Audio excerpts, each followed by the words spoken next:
Deputy Executive Director Daniel Miller is here to discuss. Daniel? Good afternoon, everyone, or evening.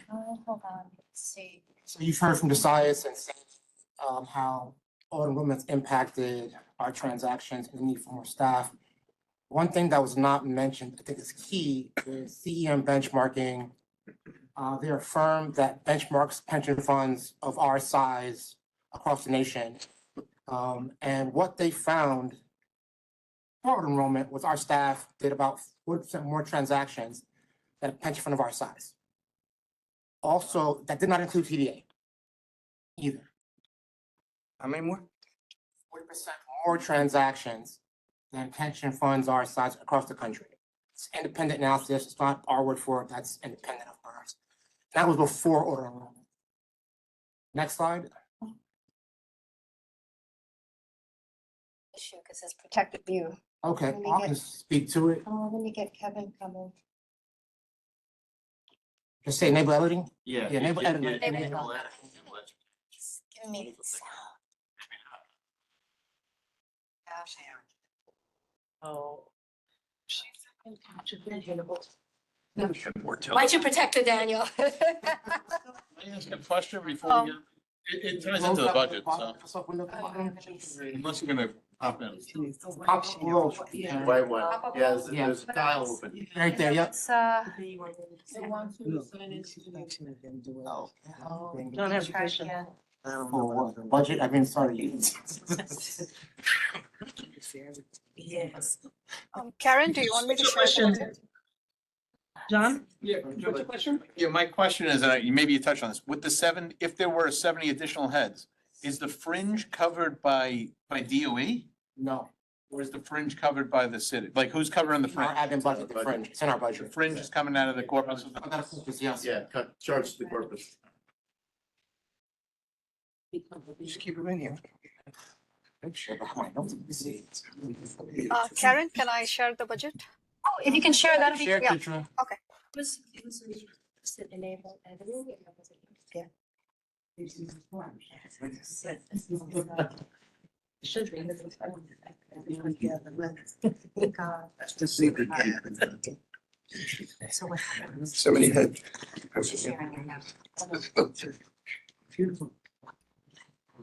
Can you see my screen? Yes. No, it was, Make it center mode, Kitra. Full screen.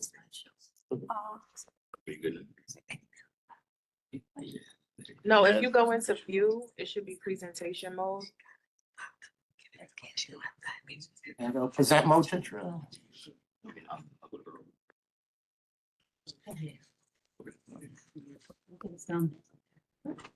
Next slide, Kitra. Okay, let me. Okay, so for next fiscal year that begins in July 1, we are requesting a post budget of $47.82 million. Next slide. That's a significant increase on the prior year's budget of $35.88 million. It's about $11.84 million increase. However, of that increase, 60% of it is non-discretionary. 5.14 million is mandated personal costs. The fringe rate increased by 6.25%, 3.25% union contract increases, and other budget for promotions and staff leveling service. Also, the spending of 2.1 million OTPS, for Vice Secretary earlier, that's required in the contract we already signed. Get to that screen so we can see it. Budget trend screen. See the screen. although Chitra's controlling the screen. Oh, is that? Oh. Yeah. Budget trend, Chitra, the third Okay, slide. budget trend. Okay, sorry. Are you able to see the screen? No, it's the first page. Oh, okay. Let me- There it is. Here it is. You zoom in. Yeah, let me slideshow. Okay, let me try slideshow now. Can you zoom in, Karen, on your screen? Does it go further? Christina, you guys will email this around? Yeah, let me know. This is a Oh, yeah. preview. Are you able to see now? Yeah, that's Yeah, it. perfect. So as you see here, last year was 13.8 million. This request this year is 47.8 million. As I was saying, of that increase, $5.14 million, 60% of it is non-discretionary. 5.14 million is the mandated personnel costs between fringe rate increase, union contract, and promotions for staff. Within that also is 2.1 million OTPS for VITEC and software upgrades, which the board has already approved. Next slide. Chitra, are you able to put in the next slide? Thanks. Yeah, I think it's not moving ahead in the full show. Okay, let me go to Maybe that. use the mouse in the lower right. So that's what I was referring to, the required changes. Okay, These are required changes. No, Go back to just please. sorry. Yeah, right there. So these are required changes, 5.148 million Yeah. of the 11 million increase in the budget this year. So you see the breakdown there, and increase in overtime.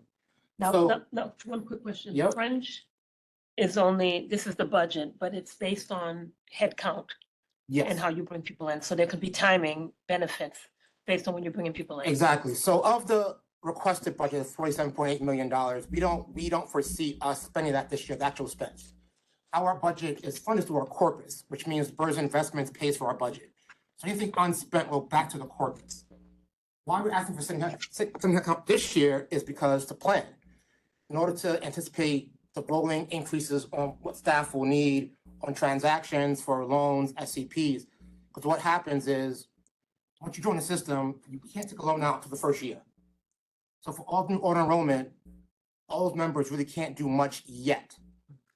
And beneficiaries and join TDA, they can't take out loans and they can't buy back prior service.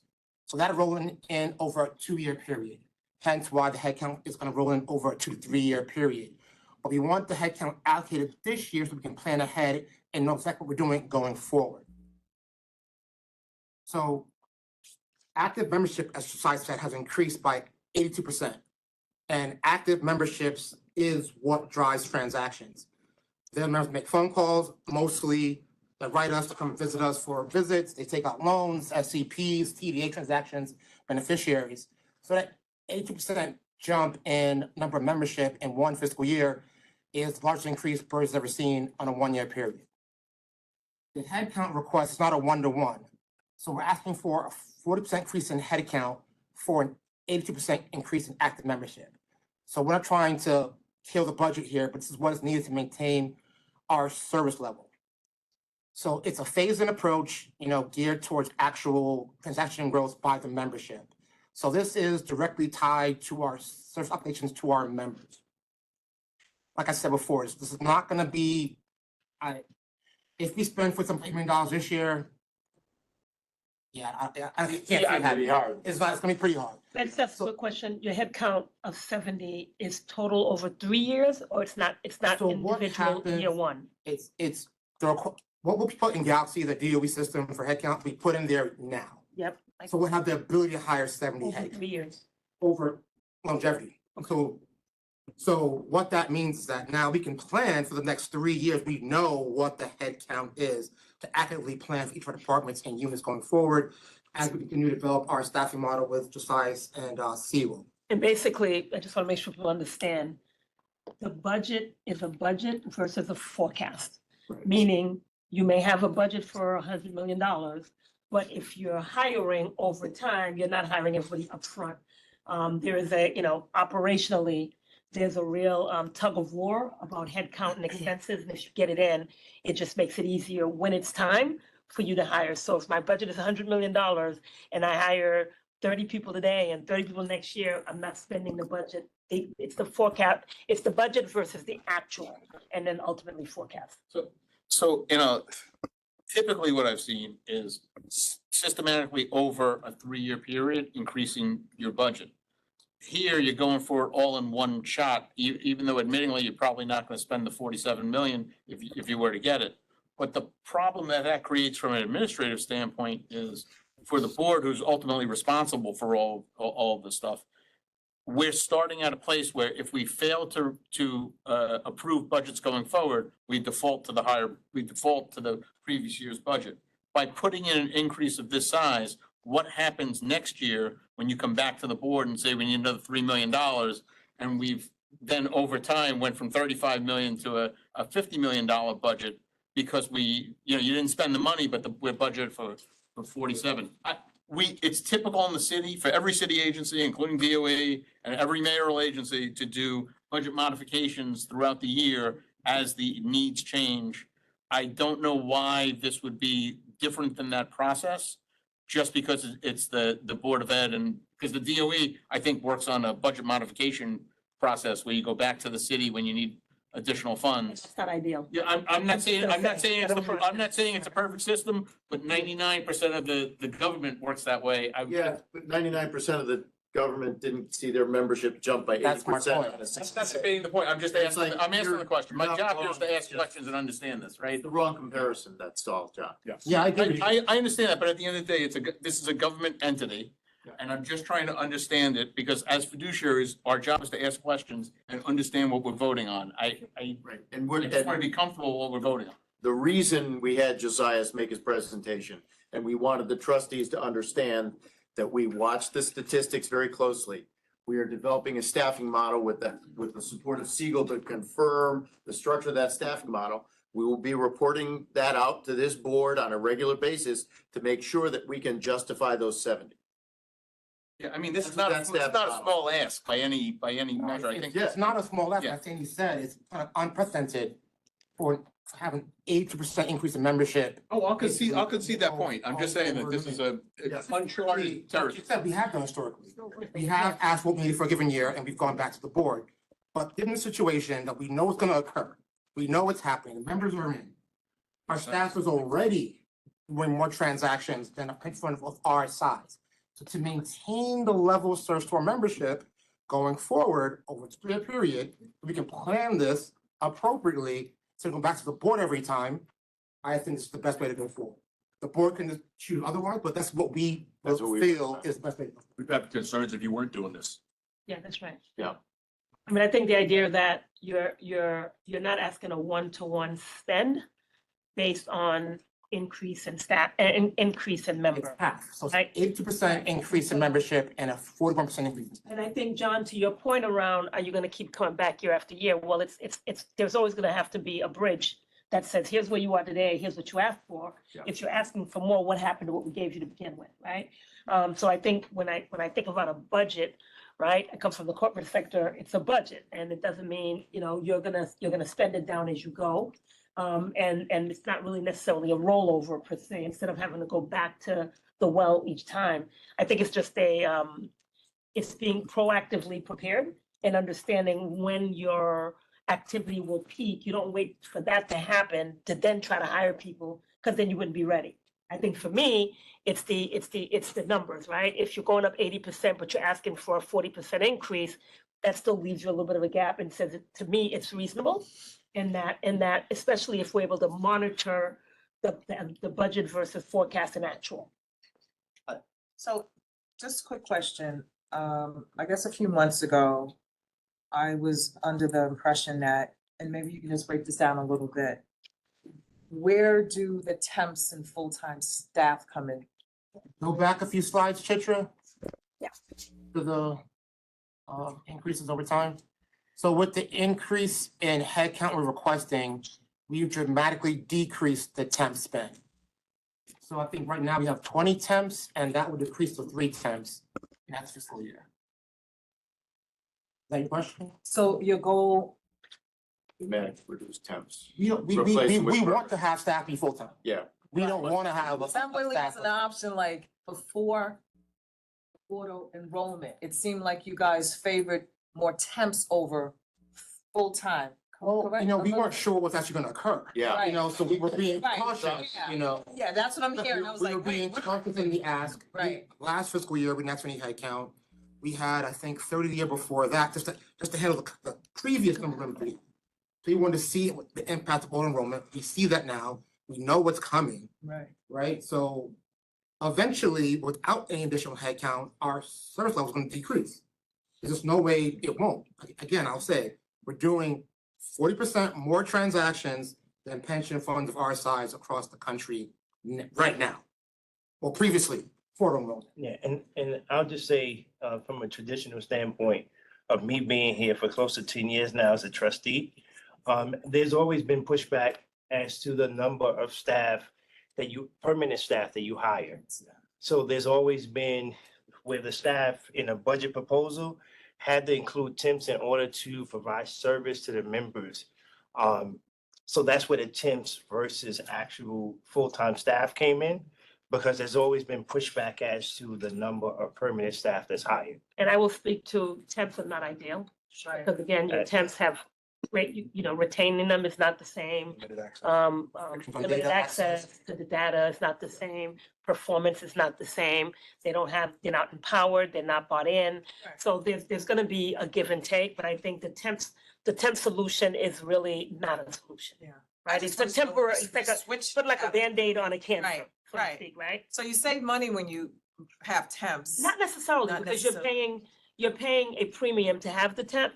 Now, one might say, if I have a temp, I don't have to pay the fringe, but the dollars that you pay over the cost of the temp, you probably balance out. What you don't get is the longevity, the experience, the access, and the service, right?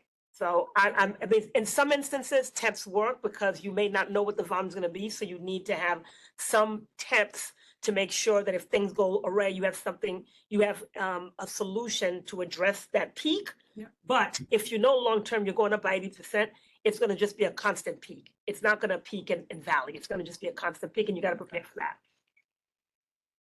Sorry, Chef, something to say? I just wanted, because of John's question, we've always taken a measured approach to staffing. So, as we restructured in operations and we introduced efficiencies, we got 9 additional headcount 2 years ago when there was an approval of 30. There's been already a spike in production. When you look at the loans, fiscal operations has already told me, they felt the pressure. As we keep the loans portfolio up to date and accurate, there's more payments coming in, not just through payroll. This has nothing to do with auto enrollment. Same thing with cleaning up the pension payroll management unit. That's created a lot more work for fiscal operations. That's created a lot more work for legal as we work on recouping the funds that were overpaid. So currently, right now, we already are understaffed. Auto enrollment, you see the pressure, facing departments feel the pressure of spike in auto enrollment. Quality assurance, who runs payrolls, they already feel the spike in auto enrollment. This analysis shows projected work into the future that we know we're going to feel the pressure in operations. But as a whole, you don't want the organization to feel strained and to barely be above water and then have to continue to play catch up. Because as you saw, we have been playing catch up. Our members, we want to properly serve our members proactively. So we need these members. Back further, the last time BERS had a surge membership, not like this, but a surge of 2012 when Tier 4 ended. We had 6,000 new members in like 3-week period. We did not increase staff at that point, and service suffered. I was here for that. Staff can talk to that when we were here.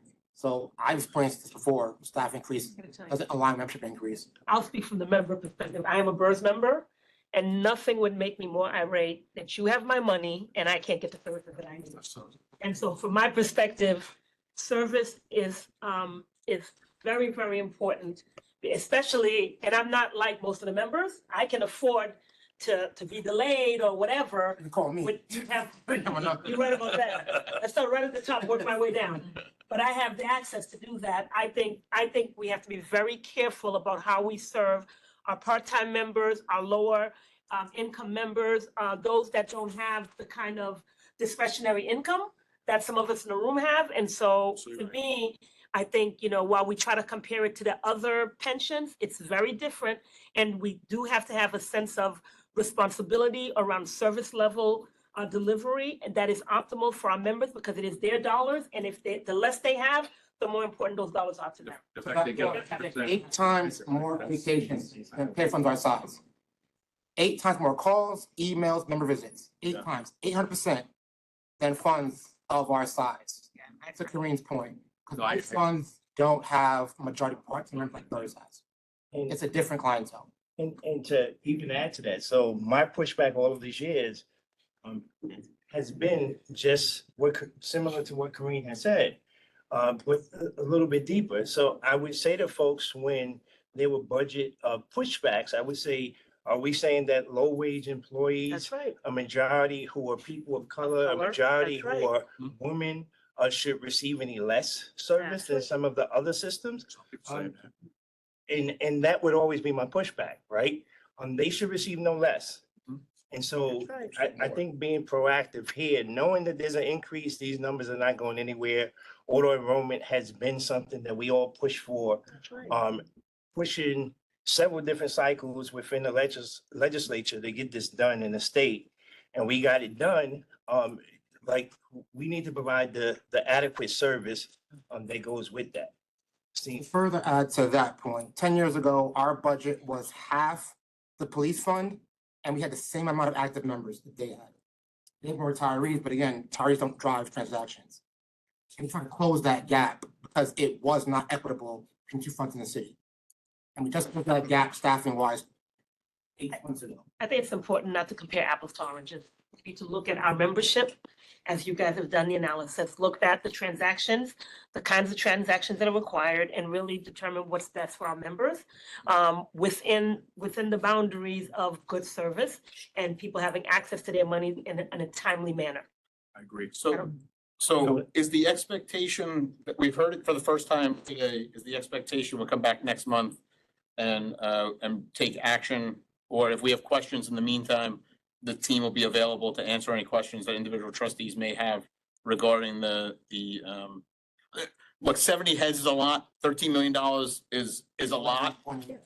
So I think it would be very difficult for any of us to just take action off of one presentation when we're talking about a lot of money and admittingly, a process that will take a couple of years to implement. So I think waiting 30 days or so is not the end of the world if we're gonna get it right. So that is I'm just trying to understand the timing. I think it's going to vote. That was the plan. That's what we got here. no, I think that was changed. No. I had it for a vote. You want to go to a vote? Yeah, let's vote.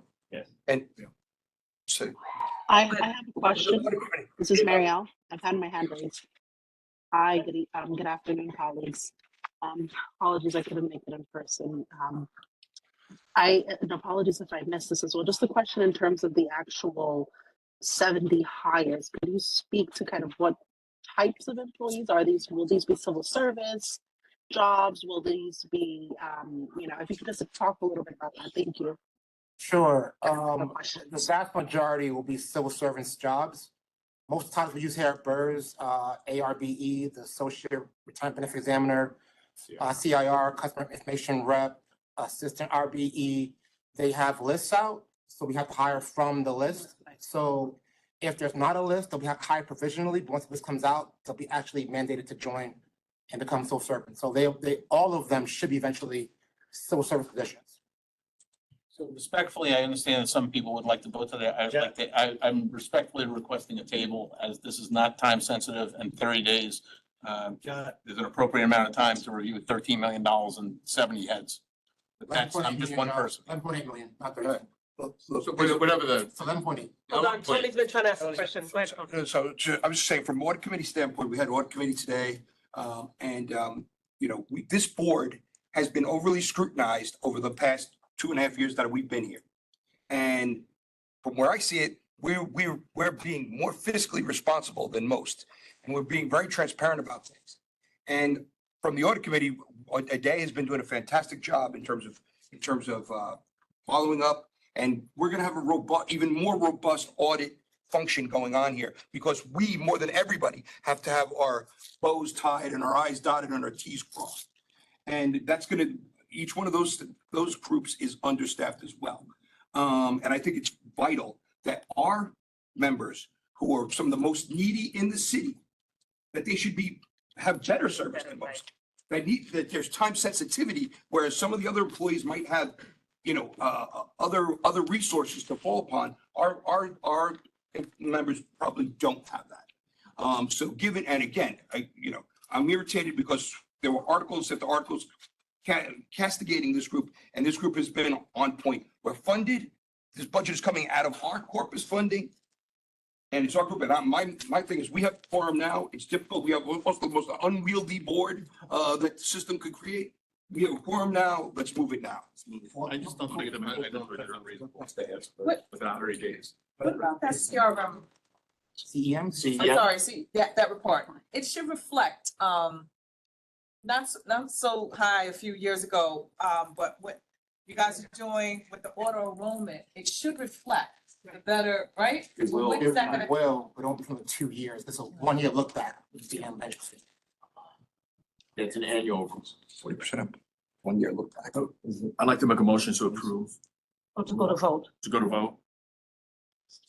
I mean, I'm asking for a table, so I don't know if we have to vote on the motion to I'll table. second for your motion. Yeah, I don't, I'm asking, I I don't. know, well, but nobody's making it. I'll second. Okay. No, no, It won't reflect. Second Greg's motion. What? You're seconding Greg's motion. My With the motion. motion to table, okay. I'm just- So we have a first. Who seconded? First motion to table. Yeah, I well, think- but that's out of order because there's no Is there a motion second? to table until I made a motion. His motion. Yeah, I had a motion to table, I don't know if we had to take action. I didn't get a second, so I don't know if that.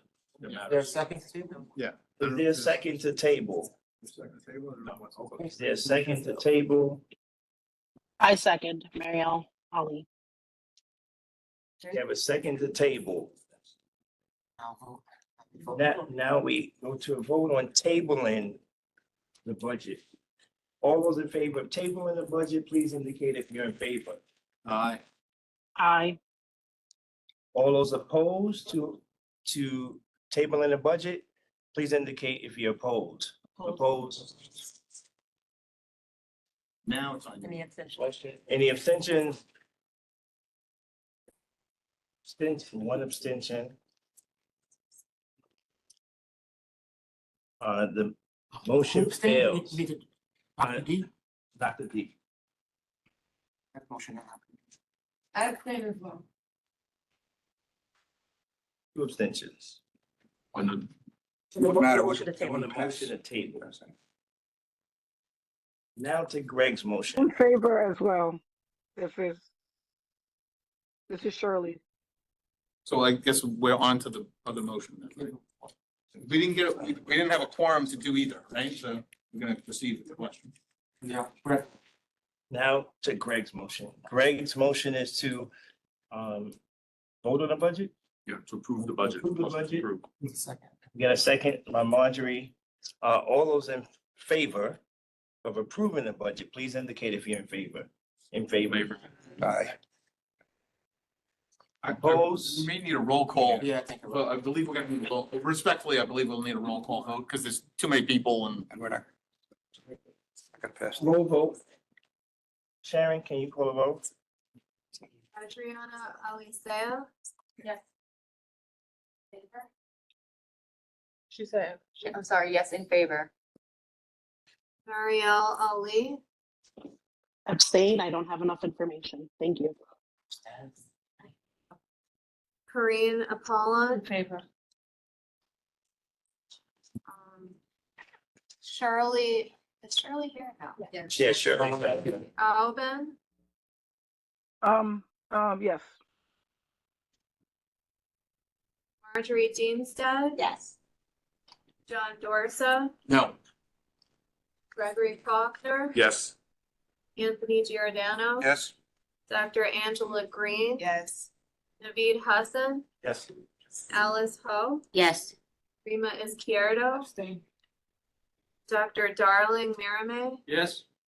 Donald Nesbitt. Yes. Sharon Odwin. Yes. Mahisha Saab. Yes. Frank Starabella.